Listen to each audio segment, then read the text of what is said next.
اعوذ باللہ من الشیطان الرجیم، بسم اللہ الرحمن الرحیم۔ واتقوا یوما لا تجزی نفس عن نفس شیئا ولا یقبل منها شفاعۃ ولا یؤخذ منها عدل ولا هم ینصرون۔ سورہ البقرہ کی آیت نمبر 48 سے درس شروع ہو رہا ہے، 48 سے۔ اور بچو اس دن کی عدالت سے، اپنے اعمال کے اس دن برے انجام سے، جس دن کوئی جان، کوئی نفس کسی دوسرے جان کے کسی بھی کام نہیں آئے گی، اور کسی طرح کی کوئی شفاعت قبول نہیں کی جائے گی، اور کوئی فدیہ نہیں لیا جائے گا، کمپنسیشن کوئی نہیں لیا جائے گا، اور ان کی کوئی مدد نہیں کر سکے گا۔ اس آیت کی تشریح کافی ہو چکی تھی، بات چل رہی تھی شفاعت کے اوپر کہ شفاعت کیا ہے۔ قرآن کہہ رہا ہے کہ یہاں پر کہا کہ کوئی شفاعت قبول نہیں ہوگی۔ قرآن نے ذکر کیا دوسری جگہوں پر شفاعت کا کہ اللہ کے اذن سے شفاعت ہوگی، لیکن ہمارے یہاں جو شفاعت کے تصورات ہیں اس کو میں نے تفصیل سے رکھا تھا پچھلی بار کہ وہ غلط ہیں، اور انہیں کہیں غلط ثابت کرنے کے لیے کسی بہت زیادہ گہرائی میں بھی نہیں جانا ہے۔ تو صرف وہیں انہی کتابوں میں جہاں وہ لکھے ہوئے ہیں وہیں پر مختلف واقعات جتنے آپس میں ایک دوسرے سے مختلف ہیں، جتنی تفصیلات شفاعت کی ایک دوسرے کے خلاف ہے، وہی ثابت کرتی ہیں کہ وہ روایات صحیح نہیں ہیں۔ میں بہت مختصر سا اس کا صرف خلاصہ لے رہا ہوں، پچھلی بار تفصیل سے لیا تھا اور آخر کا کچھ حصہ رہ گیا تھا۔ پچھلی بار جو اس سلسلے میں نے جو چیزیں رکھی تھی ان کا صرف خلاصہ ہے۔ ایک تو حدیث، طویل حدیث یہ تھی، حضرت ابو ہریرہ سے روایت جو میں نے پہلے بیان کی تھی کہ سارے نبی شفاعت سے انکار کر دیں گے، ہر ایک اپنا اپنا کچھ عذر رکھے گا کہ مجھ سے کیا غلطی ہو گئی تھی، یا کیا گناہ ہو گیا تھا، یا کیا خطا ہو گئی تھی، اس لیے ہم شفاعت نہیں کر سکتے، اور پھر آخر میں رسول اللہ صلی اللہ علیہ وسلم شفاعت کریں گے، اور 3 مرتبہ کریں گے۔ اللہ تعالیٰ اس لیے کہ ہر دفعہ ایک حد مقرر کر دے گا کہ بس اتنی کر سکتے ہو، تو پھر وہ اتنے لوگوں کو جہنم سے نکال کر یا جہنم سے بچا کر پھر سجدے میں چلے جائیں گے، اور پھر اس طریقے سے 3 مرتبہ ہوگا، یہاں تک کہ بس بہت تھوڑی سی تعداد ایسی رہ جائے گی، باقی جو رہ جائے گی جب ان کے لیے کہیں گے تو اللہ تعالیٰ فرمائے گا کہ ان کو میں خود نکالوں گا، اور پھر دوسری روایات میں ہے کہ وہ ہاتھ ڈال کے جہنم میں ایک مٹھی سے ان کو نکال لے گا۔ اب تو سب نکل گئے نا، کوئی بچا نہیں۔ اس پر تو ہم بات کریں گے، اور دوسری تفصیلات ہیں انہی کتابوں کے اندر ان کی روشنی میں، لیکن پہلے اسے دیکھیں کہ ایک روایت یہ ہے حضرت انس کی، بخاری مسلم دونوں میں ہے کہ ایمان لانے والے سخت گھبراہٹ کے عالم میں ہوں گے۔ یہ کس وقت کی بات ہوگی؟ قیامت کے دن، یا تو جنت جہنم حساب سے پہلے کی بات ہوگی، اور یا حساب ہو چکا ہوگا اس کے بعد کی بات ہوگی۔ یہ جہنم میں ڈالے جانے کے بعد تھوڑی ہے، یا کوئی جنت میں بھیج دیا گیا اس کے بعد تو نہیں ہے، جب سب اکٹھے ہیں اس وقت کی بات ہے۔ تو یا حساب سے پہلے ہے جو حساب ہوگا، اور یا حساب کے بعد ہے، ابھی ان کو جنت یا جہنم میں بھیجا نہیں گیا، یہ اس وقت کی بات ہے۔ سب گھبراہٹ کے عالم میں ہوں گے سارے، حتیٰ یہموا بذالک، ان پہ زبردست ان سب کو روک لیا جائے گا، ان کو سب کو ڈیٹین کر دیا جائے گا، تو اور وہ سب پھر گھبراہٹ طاری ہونی شروع ہوگی، اور سب بے پناہ گھبراہٹ کے عالم میں ہوں گے۔ قرآن شریف یہ کہتا ہے، میں نے پچھلی دفعہ آیات رکھی تھی، یوم تبیض وجوہ، اس دن بہت سے چہرے بڑے روشن ہوں گے، اور جو چہرے روشن ہوں گے وہ جنت میں بھیجے جائیں گے، ان پر کوئی گھبراہٹ نہیں۔ کسی پر بہت ایسی بڑی تعداد ہوگی کہ وہ تو پہلے ہی سے اللہ کے فضل سے وہ اچھی حالت کے اندر ہوں گے، تو یہاں پر کہا جا رہا ہے سب گھبرائے ہوئے ہوں گے، اور پھر فیصلہ ہو جانے کے بعد تو پھر سوال ہی پیدا نہیں ہوتا کہ ایمان لانے والے گھبرائے ہوئے ہوں، جو جہنم میں جا رہے ہیں وہ گھبرائے۔ تو یہ سب کو روک رکھنا اور سب کے اوپر ایک گھبراہٹ طاری ہونا، جتنے ہیں سب ایمان والے نبیوں کو چھوڑ کر، تو یہ تو قرآن کی بہت سی آیات کے خلاف ہے۔ پھر تفصیلات میں نے رکھی تھی، سب آیات پہلے رکھی تھی، اب اس وقت تو میں صرف خلاصہ لے کر چل رہا ہوں۔ اب ایک حدیث جو ہے میں نے آپ کو بتایا تھا کہ وہ تفصیلات رکھ دی کہ سب اپنا اپنا عذر کر دیں گے، جس میں حضرت ابراہیم یہ کہیں گے کہ میں نے جھوٹ بولے تھے، اس کی حقیقتیں رکھ دی تھی میں پچھلی مرتبہ۔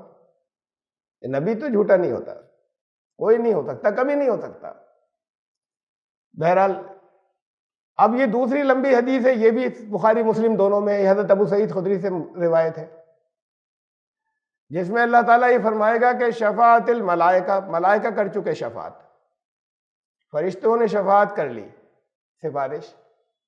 شفاعت نبیون، سارے نبی شفاعت کر چکے، نبیون سب نبیوں نے بھی شفاعتیں کر لی۔ تو اب سوال یہ ہے کہ جب وہاں تو سارے نبی منع کر رہے ہیں، اسی کے برابر میں ہے یہ دونوں ساتھ ساتھ تفصیل، وہ بھی بخاری مسلم کی، یہ بھی بخاری مسلم کی ہے۔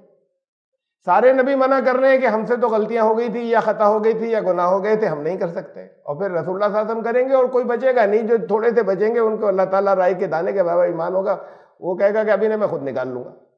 جس نے کوئی نیکی کبھی کی ہی نہیں ہوگی، ذرا سی بھی نیکی کی ہوگی، ان کو تو حضور صلی اللہ علیہ وسلم نکال لیں گے۔ تو جب سب کو نکال چکے تو یہ ملائکہ کن کی شفاعت کر رہے ہیں؟ فرشتے، سب کو تو انہوں نے نکال لیا، اور یہ کس کی شفاعت کر رہے ہیں؟ نبی۔ یہ تو پہلے ایک دوسری اس کے اندر روایت میں کہا کہ وہ تو سب منع کر دیں گے کہ ہم نہیں کر سکتے۔ تو یہ اگر آپ ان کو ذرا غور سے پڑھ لیں، ہر ایک ہے، میرے توجہ دلانے کی ضرورت نہیں ہے، تو آپ کو بہت کنٹرڈکشن اور بہت تضاد ملیں گے، بہت بڑے بڑے کنٹرڈکشن اور تضاد کہ جو ایک دوسرے کے بالکل خلاف ہیں، وہ تفصیلات سب۔ پھر قرآن یہ کہتا ہے کہ یہ ایسا مذاق نہیں ہے جنت میں داخل، ایمان لانے والوں سے کہہ رہا ہے۔ یہ آیت بھی میں نے ریپیٹ کی، پچھلی بار رکھی، کیا تم نے یہ حساب لگا رکھا ہے، ہم حسب تم، کیا یہ گمان کر رکھا ہے، خیال تمہارا ہے ایسا، ان تدخلوا الجنت، جنت میں تمہیں انٹری مل جائے گی، داخلہ مل جائے گا، ولما یعلم اللہ الذین جاہدوا منکم، یہ تو صرف انہیں ملے گا داخلہ جنہوں نے زندگی میں اپنی جہاد کیا ہوگا، یعنی مسلسل دین کے لیے کچھ کوششیں کی ہوں گی، جہاد لڑائی کو نہیں کہتے، مسلسل دین میں جد و جہد و کوشش کی ہوگی دین کے لیے، وَيَعْلَمَ الصَّابِرِينَ، اور اس پر ثابت قدم رہے ہوں گے، بہت نیکی والے لوگ ہوں گے، یا عام نمازیں پڑھنے والوں سے اونچے درجے کے لوگ ہوں گے، کہ جو زندگی میں جہاد نہیں کرتے، کہتے ہم نماز روزے کی پابندی کرتے ہیں، یہ تو ان سے اور اوپر کے درجے کی بات ہو رہی ہے، جب تک یہ نہیں کیا ہوگا تم سمجھ رہے ہو جنت میں داخلہ مل جائے گا۔ اب قرآن یہ کہہ رہا ہے، وہاں بات یہ ہو رہی ہے کہ رائی کے دانے کے برابر جس نے ذرا بھی نیکی کی ہوگی وہاں تک تو رسول اللہ صلی اللہ علیہ وسلم نکال لائیں گے، جس نے کچھ بھی نہیں کی ہوگی وہ صرف رائی کے دائرے کے برابر ایمان ہوگا، کلمے کا لفظ کہیں بولا ہوگا تو اس کو پھر اللہ تعالیٰ نکال دیں گے۔ اب نبی کس کی کر رہے ہیں، ملائکہ کس کی سے، یہ تو ایک سوال تھا، یہ دوسرا کہ یہ وہ قرآن کے خلاف ہے کہ جس نے بھی کلمہ ایک دفعہ زبان سے کہیں ادا کر دیا تھا تو وہ ہر حالت میں اللہ پہ لازم ہو گیا کہ جنت میں جائے گا، اور پھر اعمال تو چاہے جتنے برے ہوں تو سب جب بچا لیں گے جہنم سے، تو یہ جہنم میں ڈالنے کے بعد کی بات تھوڑی ہے، ڈالے جانے کے بعد، اور پھر جو ڈالے جائیں گے وہ گھبرائیں، جو ان کے تو چہرے روشن ہوں گے، جو اچھے لوگ ہوں گے، قرآن کہہ رہا ہے، تو وہ ساری چیزیں اس کے خلاف ہیں۔ شفاعت کا انکار کرنا مقصد نہیں ہے، کیا نہیں جا سکتا، اس لیے کہ اس کی بات بھی قرآن کر رہا ہے۔ مثلا میں نے تو آپ کو یہ تفصیلات بتائیں جس کی وجہ سے لوگ مطمئن ہو جائیں کہ بس کچھ بھی کر لیں، اور یہی مطمئن پوری کی پوری بھیڑ کو کیا گیا ہے، اس سے نکالنا ہے کہ جو حقیقت ہے اس کا سامنا کریں۔ شفاعت برحق ہے، اپنی جگہ ایک حقیقت ہے۔ مثلا قرآن یہ کہتا ہے کہ من ذا الذی یشفع عندہ الا باذنہ، یہ تو آپ سب کو یاد ہوگی، آیت الکرسی اس میں ہے، کون ہے جو اس کے اذن کے بغیر، الا باذنہ، اس کے اذن کے بغیر اس کے یہاں شفاعت کر سکے، یعنی اس کے اذن سے کچھ لوگ شفاعت کریں گے، جو بھی ہوں۔ اب ہم اس کی بات نہیں کر رہے کہ سارے نبی کر سکتے ہیں نہیں کر سکتے ہیں، رسول اللہ صلی اللہ علیہ وسلم کر سکتے ہیں نہیں کر سکتے ہیں، اور ایک تو حدیث، ایک روایت وہ بھی ہے کہ میں نے پچھلی مرتبہ تذکرہ کیا تھا کہ سب ایمان لانے والے جتنے جنت میں بھیجے جا رہے ہوں گے وہ منع کر دیں گے کہ ہم تو نہیں جائیں گے، یہ ہمارے محبت کرنے والے اتنے بہت سے ہیں، یہ جہنم میں جا رہے ہیں، ان کے بغیر تو ہم بھی نہیں جائیں گے۔ پھر اللہ تعالیٰ انہیں اختیار دے دے گا، وہ ان سب کو بچا لیں گے۔ تو یہ کہاں سے بچ جائیں گے حضور صلی اللہ علیہ وسلم کے بعد، جب وہ سب کو نکال چکے ہوں گے؟ یہ تو بہرحال ان تضادات کی بات تھی۔ شفاعت کے لیے قرآن کہتا ہے اللہ کے اذن سے ہوگی۔ شفاعت کہتے کیسے ہیں، یا اذن کا مطلب کیا ہے، اسے سمجھ لیجئے۔ ہمارے یہاں اذن کا مطلب ہمارے ذہنوں کے اندر ایسا ہے جیسے نکاح میں اذن لیا جاتا ہے لڑکی سے، تو اذن کا مطلب یہ ہوتا ہے کہ بھئی تمہیں یہ نکاح قبول ہے، اس سے پوچھا جاتا ہے. تو جو اذن دے رہا ہے اس سے پہلے پوچھا جاتا ہے، اس نے اجازت دے دی، یہاں مجھے قبول ہے، اب اذن ہو گیا. تو اذن کا تصور ہمارے یہاں یہ ہے کہ کوئی بات کوئی پوچھے اور اس کی پرمیشن دے دی جائے. تو اب وہ شفاعت کے لیے اس سے بھی یہی ذہن کے اندر یہاں بھی آتا ہے کہ رسول اللہ صلی اللہ علیہ وسلم یا اور نبی یا انبیاء یا ملائکہ یا جو بھی کریں گے، اب اس تضاد دی یا کنٹرڈکشن کو تو چھوڑ دیجئے، جو بھی شفاعت کرنے والے ہیں وہ اللہ سے اذن لیں گے کہ ہم کر سکتے ہیں شفاعت یا نہیں کر سکتے ہیں. اللہ تعالیٰ جنہیں اذن دے گا، اجازت دے گا، وہ کریں گے. یہ مفہوم نہیں ہے اس کا، اس لیے کہ اذن کے لفظ کا مطلب یہ دو مطلب ہیں. مخلوق کے لیے کچھ اور مطلب ہے، اور خالق کے لیے اللہ کے ساتھ میں جب لفظ اذن آتا ہے تو اس کا مطلب اجازت نہیں ہوتا، پرمیشن نہیں ہوتا، اس کا مطلب ہوتا ہے حکم. میں مثالیں رکھ رہا ہوں قرآن شریف کی آیات کی. دیکھیں یہ تو انسانوں سے اذن کی بات ہوئی. فَانْكِحُوهُنَّ بِإِذْنِ أَهْلِهِنَّ، جو ان کے بڑے ہیں، سرپرست ہیں، جن کے وہ انڈر میں ہیں، ان کے اذن سے ان سے نکاح کرنا ان عورتوں سے. تو اذن کا مطلب ہوا کہ جب وہ اجازت دے دیں. آرڈر نہیں ہوا. وہ آرڈر کیسے دے دیں گے کہ ہماری لڑکیوں سے نکاح کرو؟ جنہیں نکاح کرنا ہے وہ اذن لیں گے تو ان کا کہ ان کے سرپرستوں سے بھی لینا، گارجین سے اذن لینا. وہ اجازت دے دیں، تم پوچھنا، وہ اجازت دے دیں تو ان سے تم نکاح کر سکتے ہو. تو یہ تو ہے مخلوق کے لیے اذن، جو تصور آپ کے ذہنوں میں ٹھیک ہے، وہ بالکل ٹھیک ہے. اللہ کے لیے اس کا مطلب یہ نہیں ہے. دیکھیے اللہ کے لیے قرآن میں نے چند جگہ لی ہیں، سب جگہ ایسے ہی ہے. سورہ بقرہ ہی آگے آئے گی آیت یہ 97، آیت نمبر 97. قُلْ مَنْ كَانَ عَدُوًّا لِجِبْرِيلَ فَإِنَّهُ نَزَّلَهُ عَلَىٰ قَلْبِكَ بِإِذْنِ اللَّهِ. ان کو بتا دو کہ جو جبریل کے دشمن بنے ہوئے ہیں، تھے اہل کتاب میں کچھ جو جبریل کے دشمن بنے ہوئے ہیں، ان کو بتا دو کہ ان کے دشمن تو اللہ کا دشمن ہوگا، اس لیے کہ اللہ نے بھیجا تھا جبریل کو حضور محمد صلی اللہ علیہ وسلم کے قلب پر کلام نازل کرنے کے لیے. وہ اللہ کے اذن سے تمہارے محمد صلی اللہ علیہ وسلم کے تمہارے قلب کے اوپر کلام نازل کرنے کے لیے اللہ کے اذن سے جبریل آتے ہیں. تو ان سے کس بات کی دشمنی؟ اللہ کے اذن سے، اجازت سے. یعنی وہ جا کے پوچھتے ہیں اللہ کلام نازل کراؤں نہیں کراؤں، اور پھر اجازت مل جاتی کہ جاؤ کراؤ.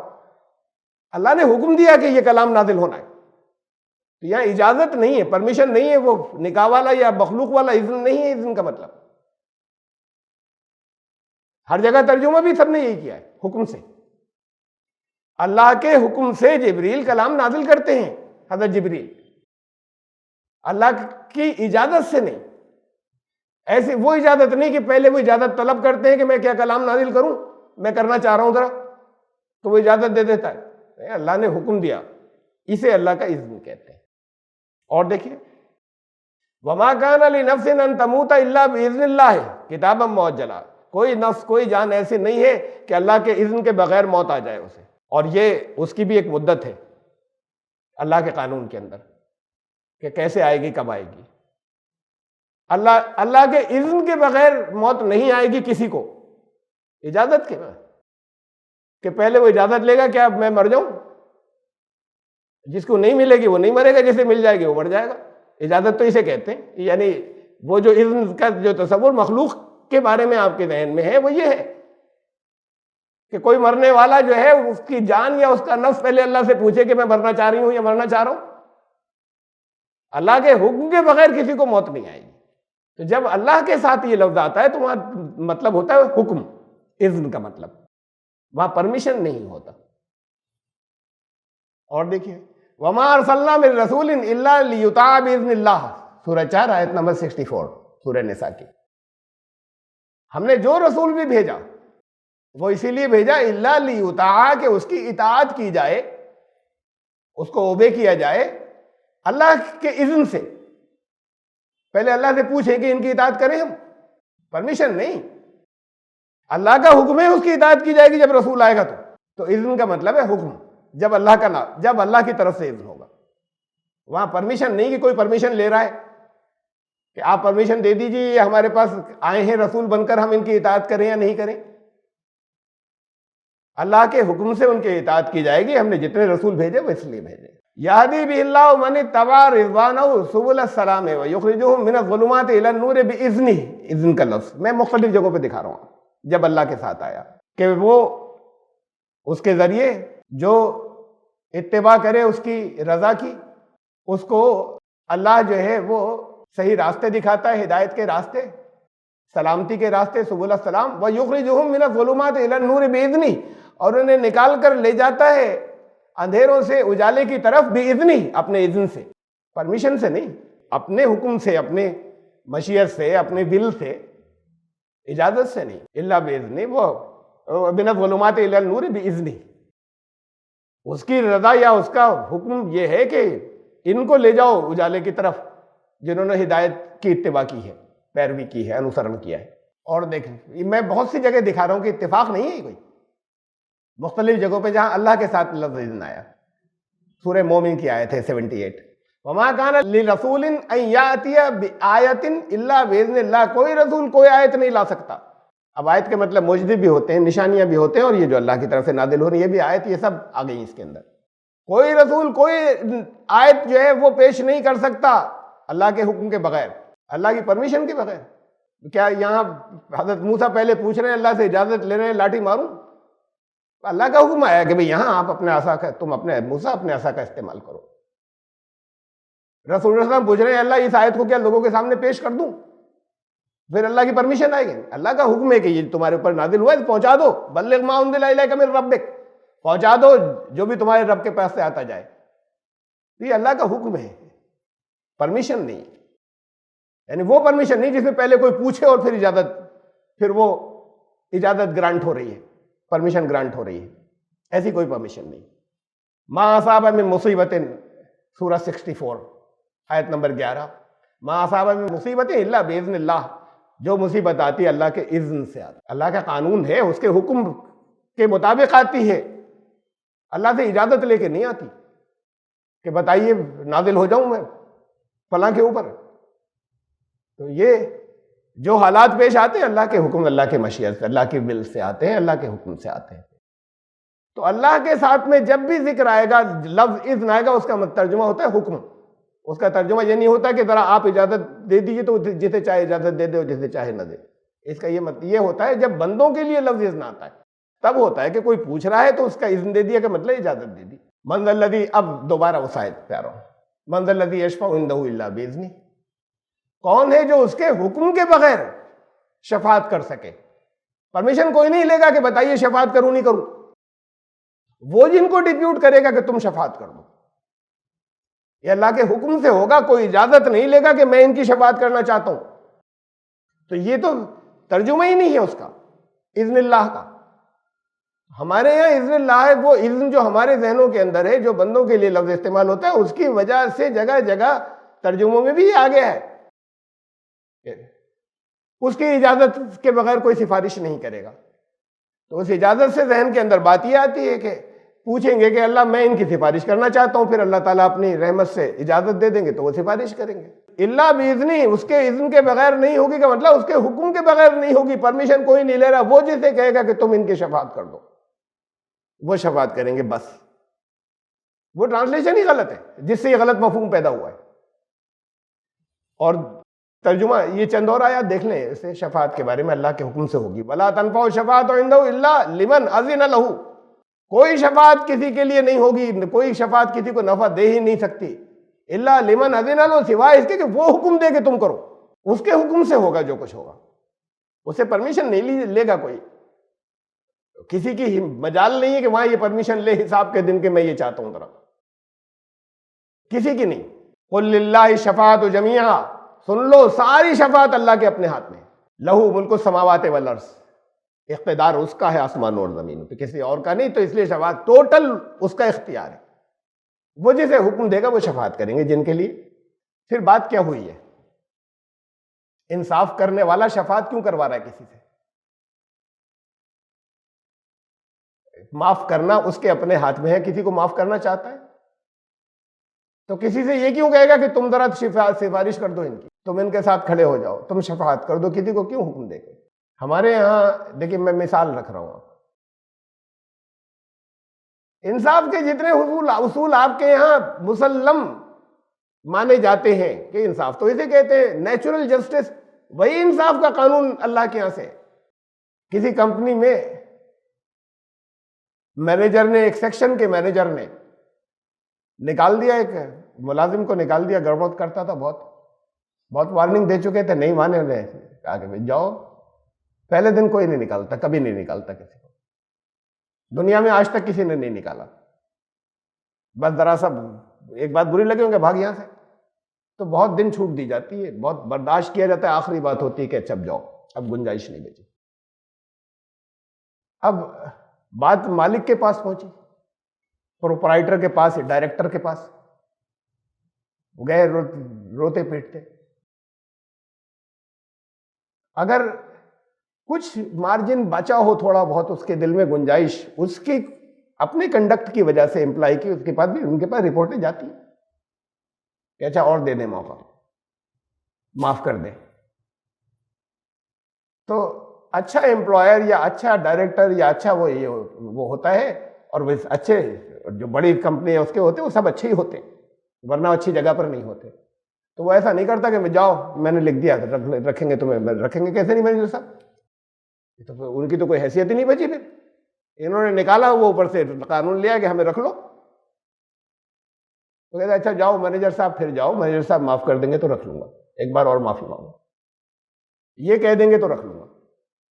یہ جس کی طرف اشارہ کیا جاتا ہے کہ یہ کہہ دیں گے، اس کا اسٹیٹس بڑھانا ہوتا ہے، اس کا مقام اونچا کرنا ہوتا ہے۔ مطلب تھے نہیں تم 100% اس قابل نہیں تھے، لیکن جہاں پر معاف کرنا خود ان کو مقصد تھا، وہ جو اوپر ڈائریکٹر ہیں اس کے دل میں تھی ایک رعایت کے بھی گنجائش ہے، اور دے دیں موقع، اسے معاف کرنا تھا، وہ اپنی طرف سے نہیں کرتا، کہتا یہ کہہ دیں گے تو کر دوں گا، جاؤ پھر جاؤ۔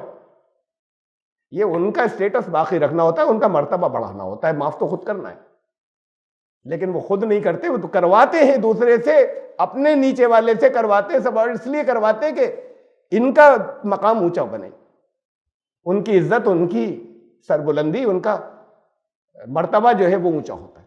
انہوں نے کہا اس لیے معاف کر دیا میں نے۔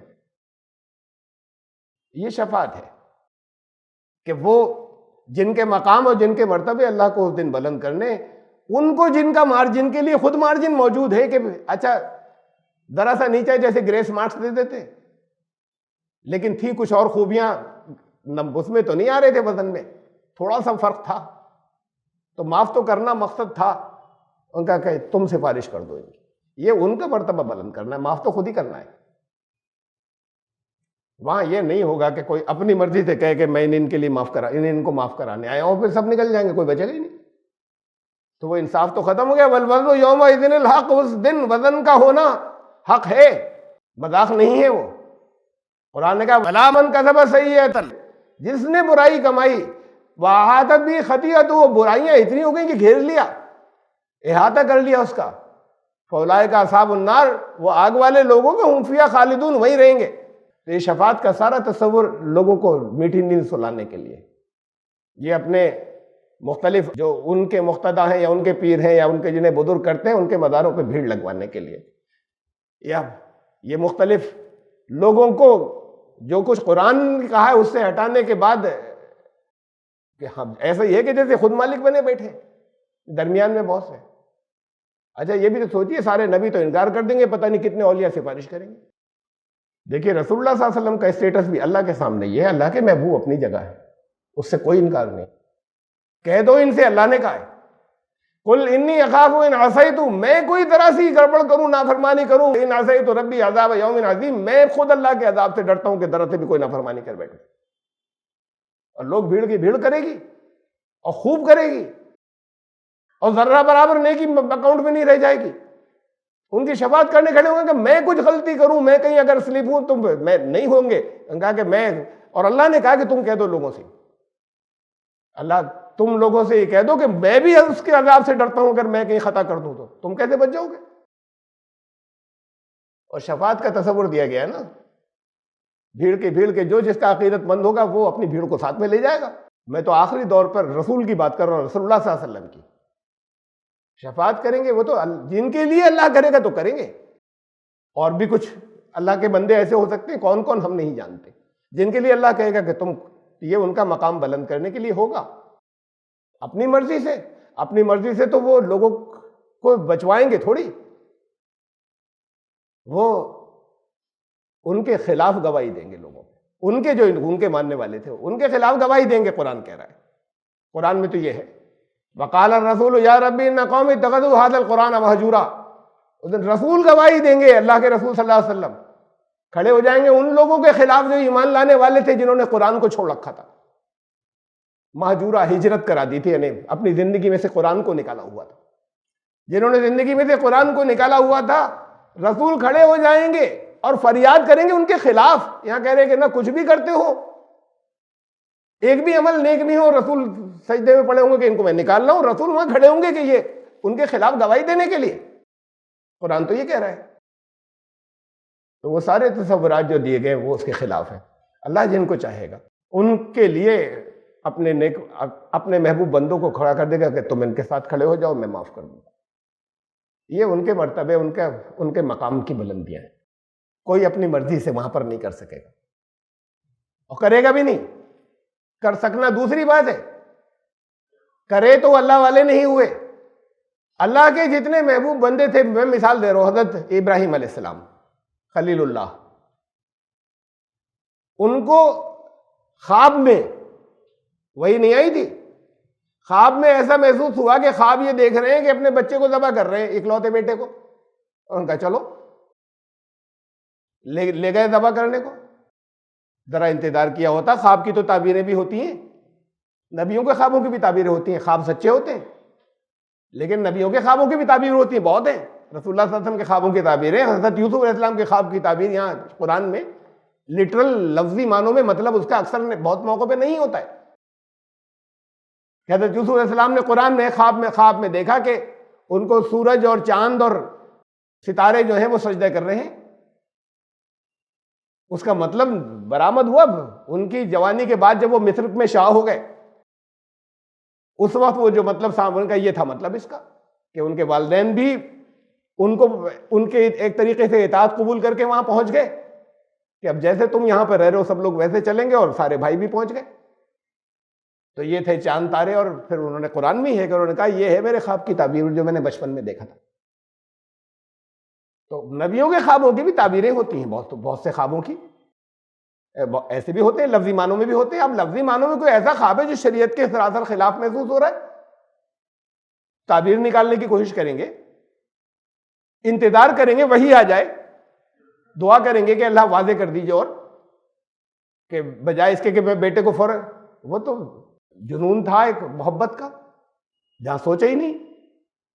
اس میں کہا ایک شاعر نے، خلیل مست میں جنون تھا. وہ خلیل اللہ، انہوں نے تو مست میں جنوں تھا. انہوں نے تو میں پی رکھی تھی، نشے میں تھے محبت کے وہ. مگر میں تجھ سے یہ پوچھتا ہوں، ردائے حق کی چھری کے نیچے حیات آئی کہ موت آئی؟ وہ تو انہوں نے تو کر دیا، اللہ نے روک لیا. آخری لمحے پہ روک کر کہا کیا تھا؟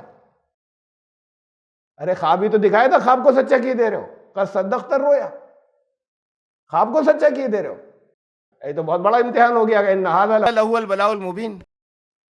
بہت بڑی امتحان کو تم کراس کر گئے آگے. تو یہ انہوں نے اپنی اکلوتے بیٹے کو اور اپنی بیوی کو وہاں چھوڑا ہے. جب حکم ہوا، وہاں واضح حکم تھا کہ جاؤ چھوڑاؤ وہاں جہاں کھانے پینے کو کچھ نہیں ہے، اور چھوڑ کر واپس آ جاؤ. تو وہاں تو سسکتی ہوئی موت تھی، تڑپتی ہوئی. اور بڑھاپے میں وہ بچہ ہوا تھا جو دعاؤں کے بعد، زندگی بھر کی دعاؤں کے بعد سوال تو کرتے اللہ سے کہ اللہ ان کی تو آپ حفاظت کریں گے، یا ٹھیک ہے آپ کے لیے میں ان کو بھی قربان کر دوں گا، لیکن ان کا کیا ہوگا؟ کچھ نہیں. اللہ نے کہا چھوڑا ہو تو کہ محبت نہیں تھی کیا بیوی سے؟ جس کے لیے زندگی بھر وہ دعائیں کی تھی، وہ بچہ ہوا تھا، اس بچے سے محبت نہیں تھی کیا؟ اللہ کی محبت کے آگے نہیں تھی. محبت تو بہت تھی، لیکن جب حکم آ جائے اللہ کا تو پھر بچے بیوی ان کو نظر ہی نہیں آتے تھے. چاہے وہ چھری چلانا ہو اور چاہے وہ سسکتے میں چھوڑانا ہو، ان کو نظر ہی نہیں آتے تھے. جب اللہ کا حکم آ گیا تو پھر وہ محبت اس کے مقابلے میں ان کی غائب ہو جاتی تھی اللہ کی محبت کے آگے. یہ تھے اللہ والے، ولی اللہ، اللہ کے دوست. اللہ کے دوست اگر اللہ کے دشمنوں سے محبت کرنے لگے تو وہ ولی اللہ نہیں ہوں گے، ولی نہیں ہوں گے. ولی کرامتیں دکھانے سے اور وہ کہیں ریاضتیں اس سے کرنے سے تھوڑی ہوتا ہے کسی جنگل میں بیٹھے رہنے سے. اللہ کی اطاعت، اللہ کی محبت کے آگے دوسری محبتیں نیچی ہو گئیں، وہ اللہ والا ہو گیا. تو اللہ کی محبت کے مقابلے میں اللہ کے دشمنوں کی سفارش جو کرنے کھڑا ہو جائے وہ ولی نہیں ہے، ولایت کا مقام ہی نہیں ہوگا اس کا. تو وہ سفارش کریں گے تو اور اللہ کی محبت کا تقاضا تھی کہ ان کے خلاف اور کھڑے ہو جائیں گے کہ یہ نافرمان تھے سب. تو رسول کھڑے ہوں گے کہ اے میرے رب، انہوں نے قرآن کو نکال دیا تھا اپنی زندگی سے. یہ وہ لوگ ہیں ایمان لانے والوں کے خلاف کھڑے ہوں گے رسول. قرآن یہ کہہ رہا ہے. شفاعت وہ کریں گے جن کے لیے اللہ کہے گا اچھا تم میری مرضی ہے، تم ان کے لیے کھڑے ہو جاؤ. ان کے مقام کی بلندی کے لیے وہ اللہ کی اپنی مرضی ہوگی، رسول اپنی مرضی سے نافرمانوں کی نہیں کریں گے سفارش. یہ شفاعت کی حقیقت ہے. وہ آیت واپس جو آدھی تشریح اس کی ہوئی تھی پچھلی مرتبہ، وَاتَّقُوا يَوْمًا لَا تَجْزِي نَفْسٌ عَن نَفْسٍ شَيْئًا. تو اب اس کا ترجمہ یہ ہوگا، یعنی مفہوم یہ ہوگا، ایک بریکٹ لگا لیجیے گا، یہ نہیں کہ کوئی شفاعت نہیں ہوگی. اس دن کے حساب سے بچو، اس دن کے عذاب سے بچو جس دن کوئی کسی کے بدلے کچھ نہیں کر سکے گا. وَلَا يُقْبَلُ مِنْهَا شَفَاعَةٌ، اس سے کوئی شفاعت قبول نہیں کی جائے گی. کا مطلب یہ کہ سوائے ان کے کہ جن کے بارے میں اللہ حکم دے پھر کوئی شفاعت نہیں ہوگی. یہ دوسری جگہوں پر کہہ دیا، تو یہ بریکٹ میں مان لیجیے. اس کی تفصیل دوسری جگہوں پر آگے کہ جن کے لیے اللہ ہی حکم دے ان کے بغیر کوئی شفاعت قبول نہیں ہوگی. ان کی تو لوگوں کی طرف سے نہیں ہوگی قبول کہ ہم سفارش کرنا چاہتے ہیں، جنہیں اللہ حکم دے کوئی شفاعت قبول نہیں ہوگی. ولا یؤخذ منها عدل، کوئی ان سے فدیہ نہیں لیا جائے گا، کمپنسیشن نہیں لیا جائے گا، اور کوئی مدد کوئی نہیں کر سکے گا. ولا هم ينصرون. وَإِذْ نَجَّيْنَاكُم مِّنْ آلِ فِرْعَوْنَ، یہ خطاب آپ کو یاد ہوگا، ایڈریس چل رہا ہے بنی اسرائیل سے. میں نے وجہ بتائی تھی کہ کیوں بنی اسرائیل کو ایڈریس کیا گیا، وہ اب دوبارہ میں نہیں ذکر کر رہا، لمبی بات تھی کہ قرآن ہمارے پاس آیا، بنی اسرائیل کو کیوں ایڈریس کیا گیا یہاں پر، یہ آ چکی تفصیلات. اس پوری صورت کے اندر یہ بھی میں نے بتایا، سورہ بقرہ کے اندر بہت آخر تک، شروع میں تو بہت تفصیل سے بار بار ان کا ہے، پھر ایمان لانے والوں کو بتایا بنی اسرائیل کے ساتھ میں تمہارے طرز عمل، بنی اسرائیل کے کن کن باتوں کا خیال رکھنا، پھر بنی اسرائیل سے ایڈریس اور ان سے خطاب. بہت دور تک تو ایسا ہے، اور اس کے بعد پھر آخر کے حصے میں پھر بنی اسرائیل. وَإِذْ نَجَّيْنَاكُم مِّنْ آلِ فِرْعَوْنَ، اب ایڈریس چل رہا ہے بنی اسرائیل سے، اور تمہیں آل فرعون سے، فرعونیوں سے ہم نے نجات دی تھی، ہم نے بچایا تھا. سوء العذاب یذبحون ابناءکم ویستحیون نساءکم وفی ذالکم بلاء من ربکم عظیم. بڑا سخت ان کا عذاب تھا، بہت برا عذاب تھا بنی اسرائیل کے اوپر، آل فرعون کا، تم لوگوں کے اوپر. ان سے کہا جا رہا ہے وہ تمہارے لڑکوں کو ذبح کرتے تھے اور لڑکیوں کو، عورتوں کو زندہ رہنے دیتے. وفی ذالکم بلاء من ربکم عظیم، تمہارے رب کی طرف سے یہ تو بہت بڑی آزمائش تھی. یہ بہت عرصے تک ہوتا رہا، ایک زمانے تک. تو بنی اسرائیل کی اتنی بڑی تعداد مرد تو ختم ہو گئے ہوتے. بھائی حضرت موسیٰ ابھی بچے ہیں، ان سے پہلے سے آرڈر شروع ہوا ہے، پچھلی نسل تو ختم ہو جائے گی، بوڑھے ہو کر تھوڑے کچھ بوڑھے رہ جائیں گے، اور پھر باقی سب بچے قتل کر دیے گئے حضرت موسیٰ کے جوان ہونے تک. حضرت موسیٰ کو تو اللہ نے بچا لیا، لیکن آرڈر چل رہا ہے، اور حضرت موسیٰ کی پیدائش سے پہلے سے چل رہا ہے. تو لڑکے تو سب مارے جا رہے ہیں، صرف لڑکیاں زندہ ہیں. تو قوم میں تو صرف عورتیں ہوتی یا کچھ بوڑھے مرد بچے ہوتے بس. یہ حضرت موسیٰ لاکھوں کو لے کے کہاں سے نکلے تھے جو بچے تھے اور آل فرعون نے پیچھا کیا تھا؟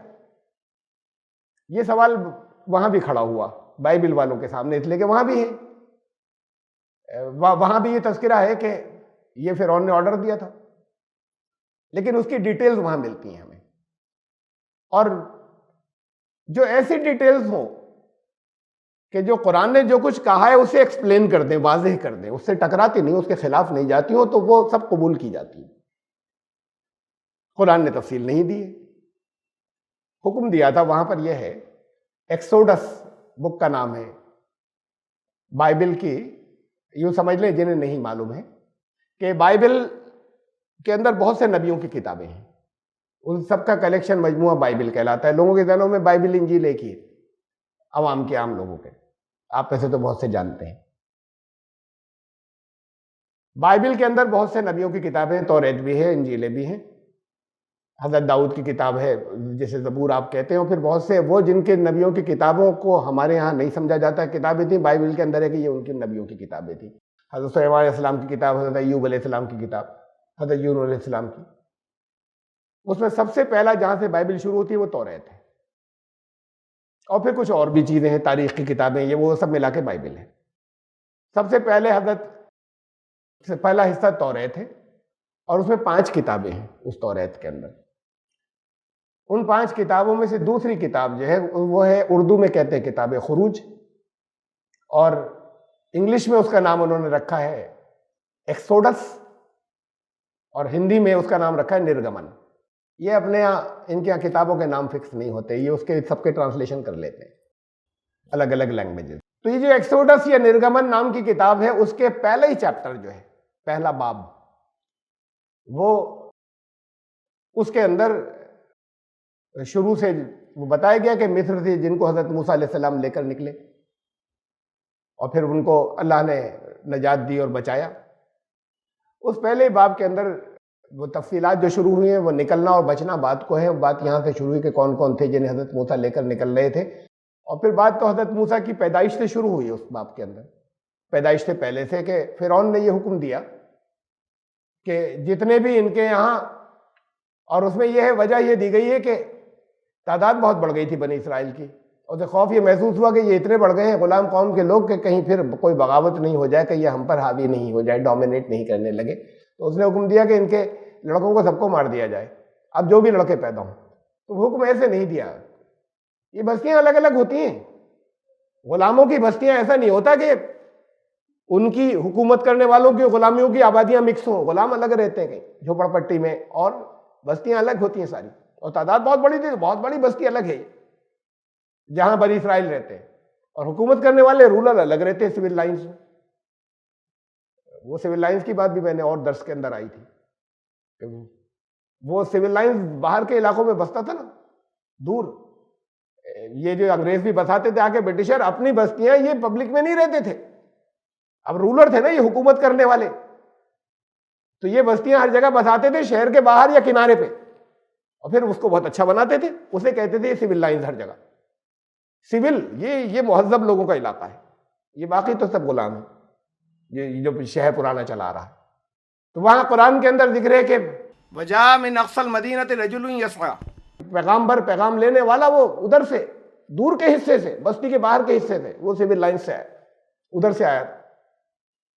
وہاں قرآن کے اندر یہ تذکرہ ہے کہ یہ لوگ جو رہتے تھے وہ رہتے تھے ادھر بستی کے باہر، جہاں سے وہ رولنگ کلاس آتی تھی۔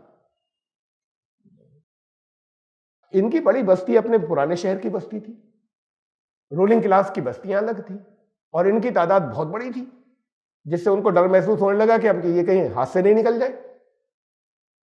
اب اس میں جا کے حکم چلتا کیسے؟ بھئی جو بھی عورت پریگننٹ ہوگی وہ چھپا لے گی، کہاں کہاں مطلب پتہ لگاتے پھریں گے کہ پیدائشیں ہونے والی ہیں۔ اور پھر وہ جو دائیاں ہوتی تھیں، وہ دائیاں بھی وہ کام کوئی بہت بڑا ریسپیکٹیبل کام نہیں مانا جاتا تھا۔ اب ہمارے آج کے ماڈرن ورلڈ کے اندر، ماڈرن بزنس کے اندر تو ایسا ہوتا ہے نا کہ اس میں بھی اور اسلام میں بھی یہ تھا کہ پیشے سے کوئی نہ چھوٹا نہ بڑا۔ ہمارے کتنے بڑے بڑے بزرگ ہوئے جو جوتے گانٹتے تھے، اور ہمارے بڑے بزرگوں میں سے اسلام نے تو یہ رکھا تھا۔ اب ماڈرن تہذیب بھی وہیں لے کر جا رہی ہے کہ اس پیشے سے کچھ نہیں ہوتا۔ لیکن درمیان کا دور بہت لمبا، جب بھی مذہب بگڑتا ہے، جب دین مذہب کی شکل اختیار کرتا ہے اور اس میں بگاڑ آتے ہیں، تو ہوتا یہ ہے کہ پیشوں کی بنیاد پر کسی کو حقیر چھوٹا سمجھنے لگتے ہیں اور کسی کو اونچا سمجھنے لگتے ہیں۔ تب یہاں پر بھی ایک تصور بن گیا تھا کہ یہ جوتے گانٹنے والا چمار، اب وہ قوم ہے وہ چمار کے نام سے بنا دی انہوں نے، جوتے گانٹنے والا چمار، صفائی کرنے والا بھنگی، ذلیل ہو گئے، پیشے کی وجہ سے ذلیل سمجھے جانے لگے۔ جوتے بنانے والے جو ہیں وہ اب ماڈرن ایج کے اندر باٹا، اور وہ جو لوہار کہلاتے تھے وہ ٹاٹا، یہ تو سب سے اوپر ہے، پھر نیچے نہیں بچے ماڈرن، اس میں بڑے بڑے بزنس میں جوتے ہی تو بنا رہے ہیں وہ، باٹا تو وہ پھر نیچے نہیں بچے۔ تو یہاں دائیاں جو تھیں، جب یہ بگاڑ ہوتا ہے نا تو اس کے اندر یہ پھر ذلیل پیشے مانے جانے لگتے ہیں. تو دائیاں یہ ان میں سے نہیں ہوتی تھیں. اب تو پھر وہ مطلب بڑے بڑے ان کے وہ ہو گئے جو ڈیلیوری کراتی ہیں، وہ تو بہت ریسپیکٹیبل ڈاکٹر ہیں، لائنیں لگی رہتی ہیں عزت دار لوگوں کی. یہ ڈیلیوری کرانے والی دائیاں ہوتی تھیں پہلے، یہ ڈاکٹرز نہیں ہوتی تھیں. ابھی 2 نسلوں پہلے نرسنگ ہوم بھی نہیں ہوتے تھے، تو دائیاں گھروں پہ جا کے ڈیلیوری کراتی تھی. تو ان کا کوئی اسٹیٹس اونچا نہیں مانا جاتا تھا، یہ اونچے گھرانوں کی نہیں ہوتی تھی. تو ان کے یہاں بھی دائیاں جو ہوتی تھی وہ غلام قوم میں سے ہوتی تھی، وہی جا کر ان کے یہاں بھی ڈیلیوری کراتی تھی آل فرعون کے اندر. یہ ان کے یہاں نہیں ہوتی تھی کہ تب وہ ڈاکٹری پڑھ رہی ہیں اور یہ ڈاکٹر مسز فلاں ہیں. تو پھر اب بنی اسرائیل میں سے بلایا اس نے، اس میں ہے ایکسوڈس جو میں نے آپ کو نام بتایا، اس کی ان کے ہاں یہ ورسز کہلاتی ہیں. ورس نمبر یا 8 سے لے کے 22 تک جو تذکرہ ہے آخر تک، 22ویں آخری ہے اس کی ورس، ایکسوڈس کے چیپٹر نمبر 1 کی کتاب الخروج. تو اس میں بتایا کہ وہ فرعون نے انہیں بلایا دائیوں کو، بنی اسرائیل کی دائیوں کو، بنی اسرائیل میں سے ہوتی تھی، اور ان سے کہا کہ دیکھو، ان کو حکم دیا کہ اب جب بھی یہاں کوئی بچہ پیدا ہو، ان میں بنی اسرائیل میں جو بھی بچہ پیدا ہو، ابھی سپاہی تھوڑے ڈھونڈتے پھریں گے، پتہ ہی نہیں چلے گا اتنی بڑی بستی کے اندر کسی کا. یہ تو ہوتا یہ ہے کہ کسی کو پکڑنا ہوتا ہے نا، وہاں پولیس کو پکڑنا ہوتا ہے، وہ اگر کہیں مسلمانوں میں سے، تو وہ اگر بڑے علاقے میں رہتا نا، جامع مسجد کے علاقے کے اندر، تو پکڑ ہی نہیں سکتی. ایک گھر میں سے دوسرے میں سے تیسرے سے نکل کے غائب، پکڑ ہی نہیں پائے گا. ان بستیوں کے اندر بھی جہاں زیادتی کرتے ہیں، پکڑتے ہیں وہ احمد آباد میں، اس میں جہاں مسلمانوں کی بڑی بستیاں کہیں پر ہیں، وہاں تو گھستے ہوئے بھی ڈرتے ہیں پولیس والے بھی. انہوں نے دائیوں کو بلایا کہ اب بنی اسرائیل میں جتنی ڈیلیوریز ہوں ان میں تم بچوں کو مار دیا کرنا، لڑکوں کو، اور لڑکیوں کو چھوڑ دینا. وہ سن کر تو چلی گئی. بائبل کے اندر ہے کہ انہوں نے حکم پر عمل نہیں کیا، خود بنی اسرائیل کی تھی. اور وہاں پر یہ ہے کہ وہ اللہ کے خوف سے ڈری، اللہ کے خوف سے ڈری ہو، اور چاہے ان کے اندر وہی اپنی نسل کی بات ہو گئی، اب یہ سب کو ہمارے یہاں کے ختم کروا دے گا لڑکوں کو، تو انہوں نے عمل نہیں کیا حکم پہ. اب کافی دن گزر گئے، نظر یہ آیا، اب یہ تو بہت دنوں بعد اندازہ ہوا ہوگا کہ یہ نہیں کر رہی ہیں. اندازہ اس سے ہوا کہ یہ آبادی تو اور بھی بڑھ رہی ہے، اب بھی آبادی بڑھتی چلی جا رہی ہے، اب آبادی گھٹنی چاہیے تھی. تو اس کا اندازہ کہ آبادی بڑھتی چلی جا رہی ہے، کوئی جن گننا تو ہوتی نہیں تھی، سینسس. تو اس کا کافی دنوں بعد، کئی سالوں کے بعد اندازہ ہوا ہوگا کہ یہ تو آبادی تو اب بھی بڑھ رہی ہے. تو انہوں نے بلایا کہ یہ تم عمل نہیں کر رہی حکم پر. تو انہوں نے کہا کہ فرعون سے کہ یہ بنی اسرائیل کی عورتیں یہ آپ کے یہاں کی عورتوں کی طرح نہیں ہوتی، یہ بڑی اسٹرانگ ہوتی ہیں، آپ کے یہاں کی بڑی نازک ہیں. یہ اتنی اسٹرانگ عورتیں ہوتی ہیں کہ جب تک ہمیں اطلاع ہو کہ ہم ان کی ڈیلیوری کرائیں، یہ تو بلاتی بھی نہیں ہے. یہ اس سے پہلے ہی بچہ جو ہے ان کے یہاں پیدا ہو جاتا ہے، ہمیں بلاتی تک نہیں ہے. یہ تو آپ کے یہاں بلایا جاتا ہے، اور ہم جاتے ہیں، وہ بہت نازک ہوتی ہیں عورتیں. تو وہ ہمیں پتہ بھی لگتا ہے، ہم جاتے ہیں تو معلوم ہوتا ہے کہ وہ پیدائش ہو چکی یہ ہے، اس لیے ہمارا پھر ہاتھ سے نکل جاتا ہے کیس. وہ تو ہم ورنہ پیدائش کے وقت ہم اسے مار دیتے چپکے سے. تو فرعون نے کہا کہ پھر اب ایسا کرنا، پھر ڈائریکٹ حکم جاری کیا کہ اب جس کے یہاں بچہ پیدا ہو وہ دریا میں ڈال دیا کرے، لڑکا اگر ہو تو کون ڈالتا ہے؟ کسی کی مخبری ہو گئی، یہ ہو گئی تو کہیں سپاہی پہنچ گئے، ورنہ اپنے بچے کو کوئی خود سے جا کے اس حکم پہ کیوں ڈالے گا؟ بہت سے ڈال دیے گئے ہوں گے، لیکن پھر اس کے لیے چھپتے پھرتے ہوں گے مخبروں سے، ان کی پولیس سے. جس کو جو پریگننٹ ہوگی اس کو چھپایا جاتا ہوگا، باقی لوگ چھپاتے ہوں گے. لیکن یہ پھر بڑے آزمائش کا مسئلہ ہے کہ چھپا رہے ہیں اور کر رہے ہیں، کچھ پکڑے گئے، کہیں پکڑے نہیں جائیں، دھڑکا لگا ہوا ہے کہ ہمارا بچہ ڈال دیا جائے گا دریا میں. یہ تھا اصل میں کہ یہ حکم جاری کیا تھا، یذبحون ابناءکم ویستحیون نساءکم. تمہارے ان کو تو ذبح کرتے تھے، عورتوں کو چھوڑ دیتے تھے، تو بہت سے ہوئے بھی ذبح، یعنی بہت سے ڈال دیے گئے، بہت سے مار دیے گئے بچے، لیکن سب نہیں مارے جا سکے، وہ تو پتہ ہی نہیں چل پاتا.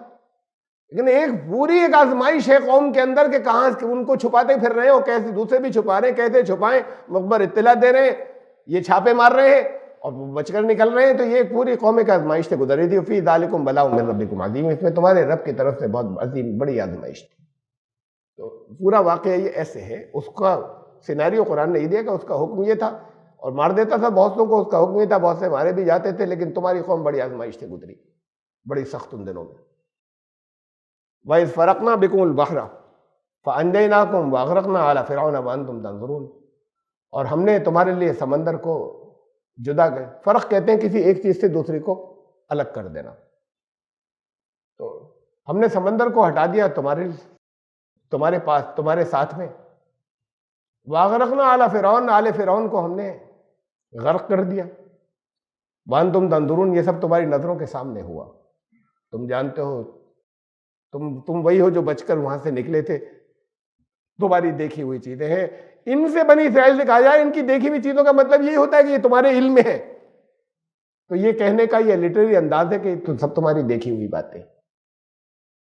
اور ان کی نسل در نسل ان سارے واقعات کو وہ جانتے تھے جو بچ کر آئے، جن سے یا جن کو خطاب کیا جا رہا ہے اس سے بچ کر آئے، ان کی نسلیں بات کو حضور صلی اللہ علیہ وسلم کے دور میں ان کی بنی اسرائیل ہے. تو یہ کہا جاتا ہے کہ تمہارے ساتھ میں ایسا ہوا کہ تمہیں وہاں سے تم نے اسپین فتح کیا تھا، کبھی تمہاری وہاں پر حکومت تھی. جب یہ کہا جاتا ہے تو یہ تو تمہاری تھوڑی تھی، تمہارے آباء و اجداد کی تھی. لیکن وہ ہسٹری جسے لوگ جانتے ہیں یہ بتایا جاتا ہے کہ تم نے کیا تھا. تمہیں اللہ نے بچا لیا تھا، سمندر کو پھاڑ دیا تھا. اب اس کی تفصیلات بہت سے اور آگے زیادہ ڈیٹیل، علاقہ کون سا تھا، کون سی جگہ پر سمندر کو پار کیا تھا. سمندر تو بہت گہرا ہوتا ہے نا. سمندر پھٹ گیا تو 3 کلومیٹر نیچے اتریں گے کیا؟ وہ کیسے کودیں گے؟ اتنی بڑی فوج سب اتنی سیڑھیاں لے کے گئی تھی، پھر واپس چڑھیں گے؟ تو وہ کیا تھا سارا، یہ باقی جو دوسرا 10 جمعے کا چل رہا ہے اس میں تو گزری ہیں تفصیلات. یہاں اپنے موقع پر آئیں گے تو میں بتاؤں گا. آج کے درس کا وقت ختم ہو گیا. اسی آیت سے ہم دوبارہ شروع کریں گے انشاءاللہ، زندگی رہی تو آئندہ مرتبہ، آئندہ سیٹرڈے.